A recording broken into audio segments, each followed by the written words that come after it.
Hi everybody, I'm here with Mark Davis, owner of the Bowlers Alley Pro Shop. And over the years, Mark and I have worked together here at Buena Lanes. A lot of you have asked us questions about how to improve your games, as much as surface on bowling balls and stuff like that. And Mark, one of the big things that I know for myself is grips are really important to me. And I go through a lot of grips because I'm a feel-conscious type of person. So did you believe that people change their grips as often as they should? Not really. I mean, I know for me, I'm a very feel player too, and I like my grips very soft, very sticky. And that helps me get more rotation and revolutions on the ball. And so, most people with grips, they'll let them go 6 months, 8 months, maybe a year, and they get real hard, and they just get a lot of oils and greases from your skin. They just you lose grip, you lose traction on them, and so you won't generate the type of revolutions that you need to get on the ball to knock the pins over. And so, grips are very important. You want to keep them fresh, keep them nice and soft, keep them sticky. It'll just help your game. I know, like in golf clubs, when you put golf grips on, you need to change those because you get the oil from your hands and stuff. Oh, yeah. Is it yeah. about the same thing? Same thing with the grips, yeah. Yeah, after a certain period of time, I mean, your skin oils really, the grip's very porous, and so it absorbs all those oils, and so they lose their texture. Right. But I mean, when you pick the ball up, when you're bowling and the ball has the oil from the from the lanes, that goes into the grips too. That goes into the grips as sure. well. Yes. Do the newer grips, because they're a little bit softer, don't wear as long as the older ones because they were a harder type grip? Yeah, I'd probably say that. The technology is really, they still use a silicone type of a grip, but it's very soft, very sticky. So, Now, generally speaking, if somebody has a conventional drilled bowling ball, you wouldn't probably put grips. Nah, you wouldn't put grips because your fingers go in the ball a lot deeper on a conventional grip, and you would have a hard time coming out of the ball because your fingers are too deep. So if I was to go from a conventional ball, say, to a short fingertip or a fingertip ball, would you recommend putting inserts in those balls? Oh yeah, definitely would. Yeah, it's just going to give you a little more comfortable feel, softer, and you can generate more lift and rotation with the grips. So if I'm bowling, like right now I'm bowling twice a week. So I bowl a total of 3 games in one league, 4 in another. So what would be an average? Maybe would you say like every 60, 90 days I should at least bring my ball in and have you check it? Every couple months, yeah. Maybe I could check it and we can see how, and depends what kind of a feel player you are too. If you're very feely, like me and you, right. I'm changing them as often as, the minute they start to feel, they're gone. So because I know when, for me personally, because I have a shorter span, when I go to that grip and it starts to get disfigured, we'll say, it almost makes my grip a little bit shorter. I have a tendency to spin the ball more than I want to. Oh, sure. As soon as I put those new inserts in, I'm right back where I started from. When they're new, they're real tight, the fingers are in real secure, and that just helps you lift and rotate the ball. When they start to stretch out a little bit or wear down, your fingers start to swim a little bit, and you have to really start to grab the ball a little more, and you're going to get less rotation. How does this affect the thumb slugs? Is a thumb slug lasts a little bit longer? Oh yeah, thumb slugs is made of a urethane, and so a lot of times you'll get oils and grease from your skin, but we can always just sand that out, buzz it out, clean it out, with some acetone or some alcohol, and that'll just make it nice. So the thumb slug's really probably not as important. Not as important. Grips are the main thing. Yes.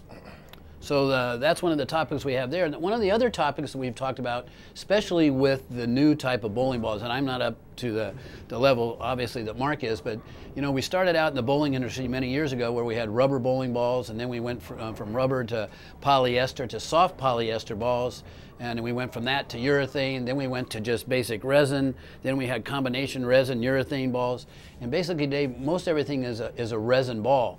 Now, do these resin balls, do they pick up dirt faster or from the lane or oil, or absorb the oil quicker? Yeah, resin is it's a very porous material, a little softer material, so that's why it grabs the lane really well. But you need to clean it because the resin will actually pick up the oil off the lane and the dirt and absorb it into the pores. And so now those pores become filled with oil and dirt.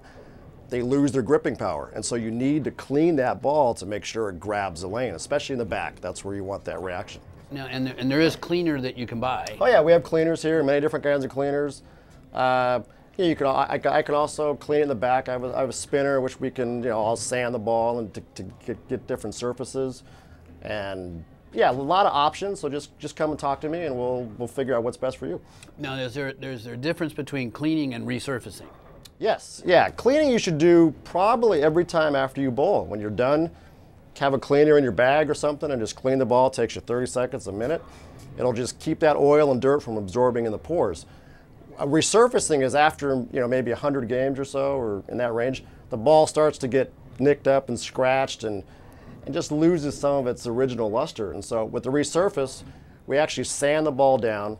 It takes off a couple thousandths of the surface, but it makes a nice new surface, and we bring the ball back up to where it was like right from the factory, so almost brand new. So those are a couple of things right there. The grips, you found out how important those are. Resurfacing the newer balls. For those of you that have older polyester balls or urethane balls, those could be resurfaced as well as cleaned. For those of you that are just getting into the market, an entry-level ball is a polyester ball, inexpensive.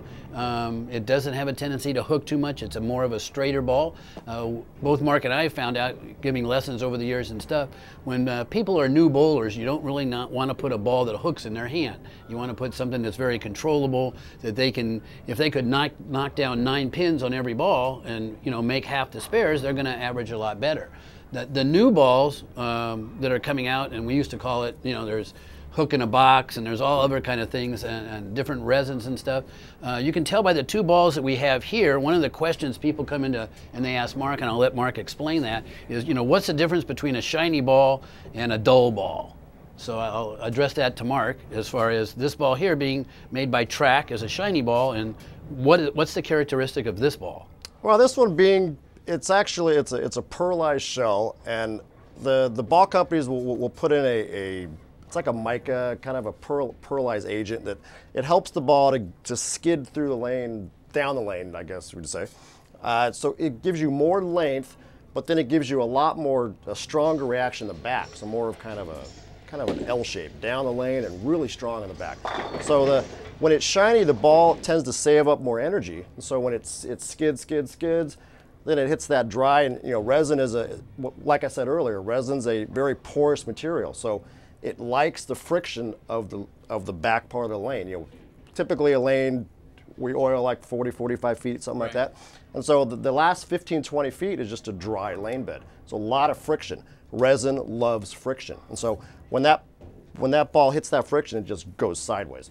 Versus like with the sanded ball, the pores are actually even more open. And so what happens is the ball it grabs the lane a little quicker, so it uses its energy quicker. It's about an energy transfer, I guess. I don't want to get too technical, but it picks up the lane a little quicker, so it uses its energy, and so now it starts to hook sooner, and so the back end is a little more smooth and archy. So typically for me, when I'm bowling on a freshly oiled lane, I want to use a dull ball because the lanes are kind of oily. So it grabs the lane quicker and gives me it's not going to go as long down the lane. Typically, when a lane starts to break down, maybe your second game, third game, you want to go to maybe something shiny because the lane's starting to lose some of that oil. The balls pick it up, and now you want something to get down the lane farther to stay, to hook later. And so that's kind of what you want to do. Can we take this ball here and shine this? Oh yeah, resin is like I tell people all the time. Resin's a very tunable material. You can sand it, you can polish it, you can, there's many different surfaces you could do. We have different types of sandpaper here we could use. 4,000 grit, 2,000 grit, 1,000 grit, 500 grit. We can polish on top of all that. So there's a lot of different steps that we can do to make your ball react, a different reaction. So if you're not happy with it, I always tell people all the time, please come and see me. Let me know. We can always fine tune the ball for you. Is it possible, and I think I can answer my own question, but with the variants that we have in bowling balls being dull, shiny, different companies, Columbia, Track, Hammer, all these different balls, can you take a ball and drill a bowling ball to where the same ball you have, if you had 2 of the same balls, you can have one that goes straighter than the other ball? Oh, sure, yeah. You can, the one nice thing about a bowling ball nowadays is you can change the reaction by changing the surface, by changing the drill pattern. We can drill it different ways to make it react differently. Myself, I like to take maybe 2 or 3 of the same ball. I drill them a little differently. I might change the surface a little bit. So I'll have maybe one shiny, one a little dull. So that's going to give me just a different reaction, so I can, kind of like when a ball, maybe it's hooking too much, I can go down to the next one, which hooks a little less. So I know what they do, and so it gives me more options. And I think finally, one of the real big things that probably people don't take to heart, because most people are recreational bowlers. For those of you that bowl in leagues, you're more than a recreational bowler. You're bowling at a competent level. The idea is to win the games that you're bowling. In order to improve, and you can have situations where the lane surface is changed from one house to another house, lane machines are different, one house to another house, different kinds of lane oil. You're going to find that when you go from one bowling center to another bowling center, not everything is equal.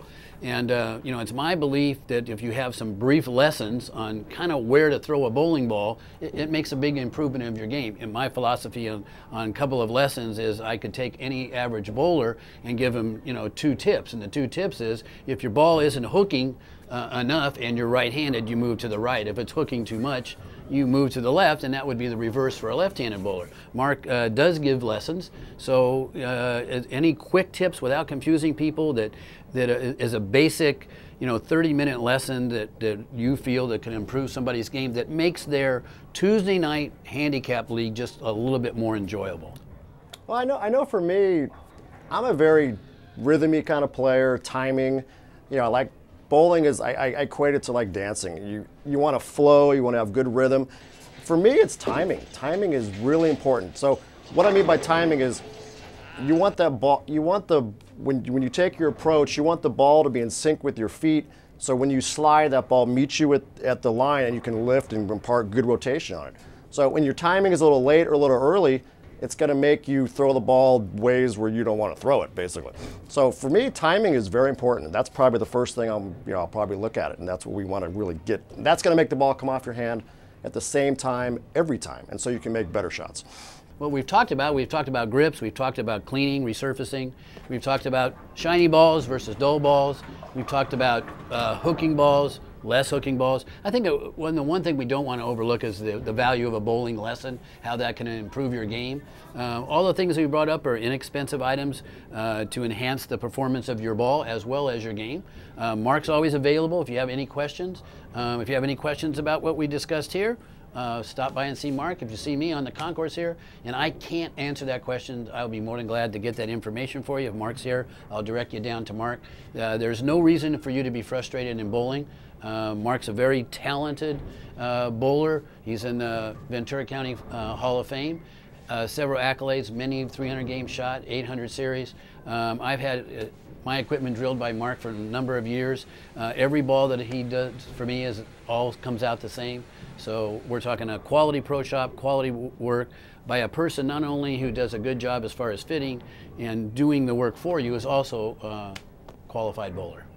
And Mark, do you have anything to add yourself, or? Yeah, I just want to say, you know, if you have any questions or you're not sure about something, feel free to come and talk to me. I'd love to chat. You know, I'll give you some good information. I'll come down, watch a little bit, or make sure things feel good. Make sure, you know, if something hurts in your hand or something, please come and see me, because that should not be happening. So we'll do everything we can to rectify that situation and, you know, make your bowling experience a good one.